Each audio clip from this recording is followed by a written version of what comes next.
प्रदेश में लगातार भीषण गर्मी का प्रकोप बढ़ता ही जा रहा है। ऐसे में लोग गर्मी से बचने के लिए अनेक प्रकार के जतन कर रहे हैं। वहीं गर्मी से बचने के लिए इत्र का भी प्रयोग किया जाता है।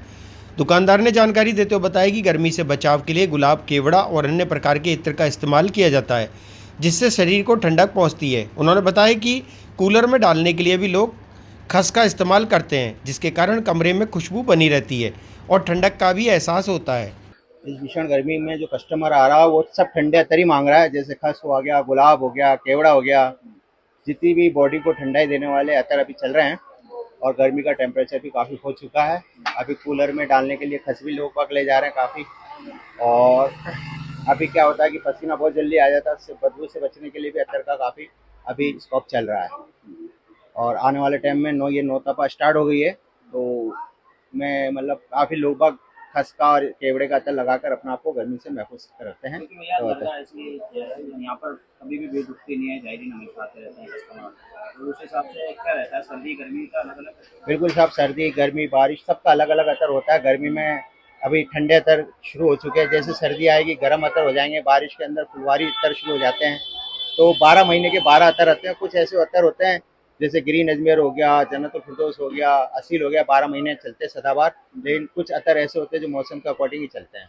तो अभी सारे ठंडे अतर ही चल रहे हैं। तो जैसे ठंडे अतर हमने जो नाम बताया अभी, खस वगैरह जो होता है, तो इससे क्या गर्मी में भी फर्क पड़ता है? बिल्कुल साहब, अपनी बॉडी का टेम्परेचर खस हुआ, केवड़ा हुआ, गुलाब हुआ, ये वास्तव में मेंटेन करते हैं। और हमने कस्टमर खुद, आप खुद लगाएंगे, आप खुद देखेंगे कि अगर बहुत ज़्यादा गर्मी पड़ रही है तो खस लगा के आप जाओ तो आपको ठंडाई का एहसास होगा। इसी तरह गुलाब लगा लो, केवड़ा लगा लो। इनकी तासीर अगर ये रियल में अच्छे हैं और ओरिजिनल अतर हैं तो आपकी बॉडी को वास्तव में मतलब इफेक्ट करते हैं। अगर केमिकल बेस लगा रहे हो आप तो फिर शायद खुशबू देगी आपको ये। गर्मी और सर्दी के क्या बाहर से नहीं? बिल्कुल साहब, अभी अपना हिंदुस्तान के अंदर सबसे बड़ा कन्नौज है जो देसी अतर में माहिर है। अधिकतर कन्नौज से ही माल आता है और जो केमिकल बेस होते हैं वो इंदौर से और मुंबई से आते हैं। रेटों में भी कोई फर्क रहता है क्या? बहुत फर्क रहता है, जमीन आसमान का फर्क रहता है। अगर देसी अतर आप मांगोगे तो हजारों में आते हैं और केमिकल अतर 100-200 में आ जाते हैं। नहीं, जैसे सर्दी के इत्र ज्यादा महंगे होते हैं गर्मी के? देख, सर्दी के ज़्यादा होते हैं क्योंकि शमामा हुआ, हीना हुआ, काफ़ी महंगे अतर बनते भी महंगे हैं। और अभी सर्दी में तो या गर्मी में तो खाली एक खस ही महंगा होता है, बाकी तो सब सस्ते होते हैं। हमजद हुसैन, KGN परफ्यूम, अजमेर। रहता हूँ बारगाह में, तो हमेशा हर साल आते रहता हूँ। सरकार बुला लेते हैं गुनहगारों को। तो अब यहाँ से मैं अतर लेके जाऊंगा, इसके बाद ही जो है मतलब इत्र लगाना क्यों सही रहता है?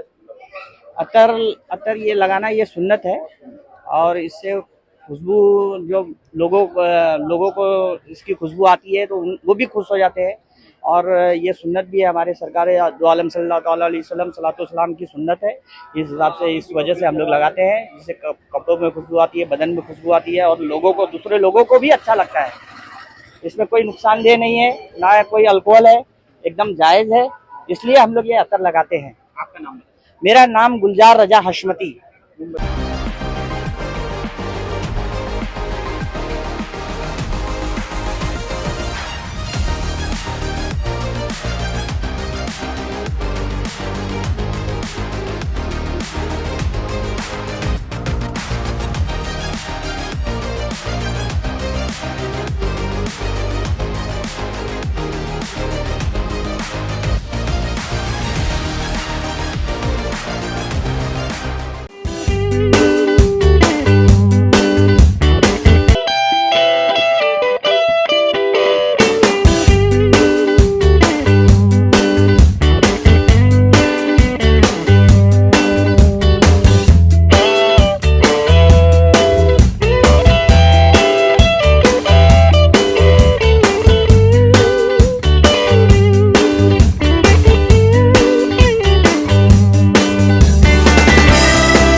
Pizza Point, Kangor. For delicious moment.